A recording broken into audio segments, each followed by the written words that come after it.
두산 베어스가 결국 이를 냈습니다.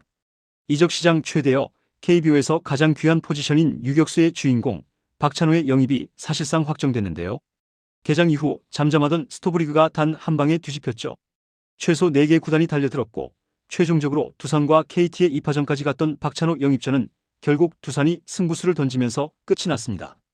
무엇이 박찬호를 움직였고 두산은 왜 이 타이밍에 센터라인 핵심을 데려오는 도박을 감행했을까요? 그리고 왜 박찬호는 치열한 경쟁 속에서 결국 두산을 선택한 걸까요? 이번 영상에서는 박찬호의 두산행이 왜 결정적이었는지, 어떤 과정이 있었는지, 그리고 두산이 박찬호를 반드시 원했던 이유까지 모든 것을 정리해드리겠습니다. 프로야구 스토브리그 최대여 유격수 박찬호 선수가 결국 두산 베어스행을 선택했습니다. 올겨울 가장 치열했던 FA 경쟁은 결국 이렇게 마무리됐죠. 여러 팀들이 관심을 보였던 박찬호 영입전은 사실 개장 첫날부터 핵심 키워드가 명확했습니다. 바로 리그 정상급 유격수, 7년 연속 130경기 출장, 공수주 3박자 완전체. 이 세 가지였죠. 이런 유형의 유격수는 FA 시장에 거의 나오지 않기 때문에 박찬호의 시장 가치는 시즌 중반부터 이미 급등하기 시작했습니다. 가장 먼저 움직인 팀은 원소속팀 기아였는데요. 그러나 첫 만남은 조건 협상까지 가지 못했고 분위기만 살펴보는 탐색전 수준에 그쳤다고 하죠.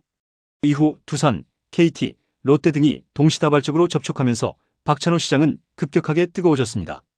특히 롯데는 김태형 감독의 요청이 있었다는 이야기가 돌면서 잠시 유력 후보로 떠올랐지만 구단 내부 사정, 그룹 인사, 예산 집행 문제 등으로 적극적인 협상이 이뤄지지 않은 것으로 전해졌죠.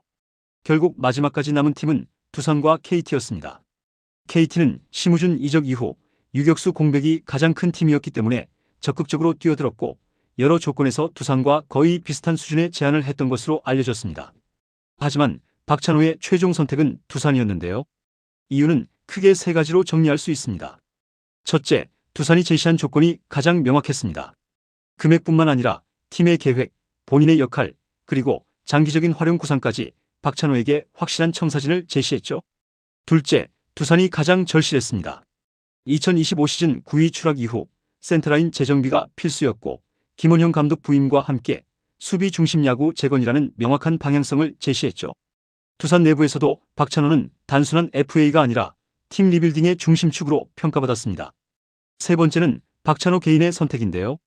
여러 관계자들에 따르면 서울 연고라는 점, 잠실구장의 환경, 안정적인 팀 문화, 그리고 대형 구단이 제공하는 시장성 등이 복합적으로 작용한 것으로 보입니다. 박찬호 선수 입장에서도 커리어 후반부로 갈수록 수비 중심 구단, 대형 무대에서 뛰고 싶은 의지가 강했던 것으로 알려졌죠. 그 과정에서 두산은 단순히 조건을 제시한 게 아니라 박찬호 중심의 센터라인 재건이라는 확실한 역할을 보장했고 이 점이 최종 결정의 핵심이었습니다. KT 역시 끝까지 경쟁했지만 박찬호의 마음은 이미 두산 쪽으로 기울어 있었다는 분석이 많았죠. 이번 박찬호 계약은 FA 시장 전체의 흐름을 바꾸는 신호탄입니다. 유격수 박찬호의 금액이 기준점이 되면서 뒤이어 김현수, 강민호, 최원준 등 다른 FA들의 협상도 본격적으로 속도를 낼 것으로 보이죠. 무엇보다도 FA 1호 계약이 박찬호라는 점은 두산이 이번 스토브리그에서 얼마나 적극적인 행보를 보이고 있는지 그대로 보여주는 사례입니다. 박찬호의 합류로 두산은 내년 시즌부터 완전히 다른 팀이 될 가능성이 높은데요. 수비 안정화는 물론 1번, 2번 상위 타선 구성, 주로 내구성까지 단숨에 개선될 수 있는 카드이기 때문이죠. 2025년 박찬호는 말 그대로 기아의 버팀목이었습니다. 성적표만 놓고 보면 타율 2할 8푼 7리, 148안타, 27도로, OPS 0.725, WRC 플러스 107.3, WAR 4.56. 화려하진 않지만 팀이 흔들릴 때마다 중심을 잡아준 단단한 시즌이었죠. 전반기에는 확실히 기복이 있었는데요. 잘 칠 때는 날아다니고 못 칠 때는 한없이 침묵하는 타입이었지만 후반기엔 타격폼을 바꾸며 20경기 연속 안타를 기록했습니다. 그 시기에는 기아 타선의 유일한 엔진이라는 평가가 나올 정도로 맹활약했죠. 결과적으로 3년 연속 3할 타율은 놓쳤지만 리그 전체가 투고타적 흐름이었던 점을 감안하면 WRC가 107.3까지 올라간 건 확실한 반등이었습니다. 수비는 더 말할 필요도 없는데요. 유격수 박찬호는 이제 검증이 끝난 선수죠. 리그에서 가장 안정적인 핸들링과 송구 밸런스, 그리고 넓은 수비 범위를 유지하면서 2해 연속 KBO 수비상을 수상했습니다. 특히 이번 시즌에는 실책이 눈에 띄게 줄었고 어려운 타구를 스스로 처리하는 장면이 많아 팀 투수진에게 큰 힘이 됐죠. 주루에서도 꾸준했습니다. 27도루로 팀 내 1위, 게다가 지난해 악몽 같던 도루 실패율을 완전히 개선해냈는데요. 무리한 시도 대신 확실한 타이밍만 노리며 효율적인 주루로 전환했죠. 무엇보다 의미 있는 건 내구성이었습니다. 기아가 부상 악재로 팀이 반토막 났을 때도 박찬호는 한결같이 유격수로 라인업에 이름을 올렸죠. 그는 임시 주장으로서도 플레이로서도 팀의 등뼈 그 자체였습니다. 올해로 FA 자격을 얻은 박찬호는 이제 시장에서도 핵심 인물로 평가받았는데요. 리그를 대표하는 유격수 라인에 이름을 올리며 유격수 FA 기준점인 심우준의 4년 50억보다 더 큰 계약이 예상되고 있었죠. 박찬호의 가장 큰 특징은 적극성입니다. 타격, 수비, 주로 모든 영역에서 주저함이 없는데요. 공 하나를 대하는 태도부터가 다르죠. 유격수 포지션에서도 누구보다 빠르게 반응하고 플라이 볼 하나에도 전력 질주를 멈추지 않습니다. 좌익수 앞 뜬공이든 3루 파울 플라이든 저걸 잡는다고 싶은 타구까지 따라가서 처리해냅니다. 수비 범위가 넓고 송구가 강하면서도 정확한데요. 베이스 근처에서는 이루수에게 토스하지 않고 직접 베이스를 밟고 송구까지 처리하는 적극성. 이게 바로 박찬호 스타일이죠. 그 덕에 기아 투수진이 한결 편해졌고 실제로 박찬호가 유격수로 출장한 경기에서 팀 평균 실점은 눈에 띄게 났습니다. 타격은 과거에 비해 확실히 안정됐는데요.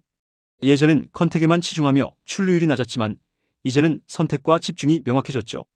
시즌 홈런 5개는 커리어 최다 기록이자 박찬호 선수의 새로운 변화를 상징하는 수치이기도 합니다. 무조건 안타를 치겠다는 접근법에서 팀 타격으로 전환한 시즌이었죠. 주루는 빠르다기보단 센스가 좋다는 표현이 정확한데요. 100m 기록으로는 평범하지만 투수의 타이밍을 읽는 능력은 리그 상위권입니다. 기습도로, 타이밍 스타트, 홈스틸까지 박찬호의 주루는 기술과 감각이 섞인 예술이죠. 무엇보다 큰 부상이 없습니다. 기아처럼 주전이 줄줄이 이탈하는 팀에서 박찬호의 꾸준함은 그 자체로 높은 가치를 자랑하죠. 결국 박찬호의 두산행은 단순한 FA 계약 이상의 상징성을 갖습니다. 이번 결정은 한 명의 유격수가 팀을 바꾸고 시장의 기준을 바꾸고 심지어 리그 흐름까지 흔들어 놓을 수 있다는 사실을 증명한 사례인데요. 박찬호는 활약한다는 것 외에도 팀 전체의 구조를 안정시키는 선수죠. 수비에서는 프런트와 감독이 가장 먼저 신뢰를 놓을 수 있는 카드이고 타격에서는 꾸준함과 생산성을 담보하는 카드이며 주루에서는 언제든 상대에게 압박을 줄 수 있는 카드입니다. 결국 두산은 단순히 유격수를 영입한 것이 아니라 팀의 중심축을 손에 넣은 것이죠. 또 한 가지 중요한 점은 박찬호의 영입이 두산 내부 선수들에게 주는 메시지인데요. 이는 다시 우승에 도전한다는 선언입니다. 단순히 보강이 아니라 팀 철학을 다시 구축하는 시그널이죠. 리그 전체로 봐도 파급 효과는 큽니다. FA 시장에서 유격수의 가치가 다시 한번 입증됐고 최근 몇 년간 이어졌던 유격수, 팀의 미래를 결정하는 포지션이라는 공식이 이번 계약으로 다시 강화됐죠. 당연히 이후 FA 계약들의 기준점도 박찬호가 되겠죠.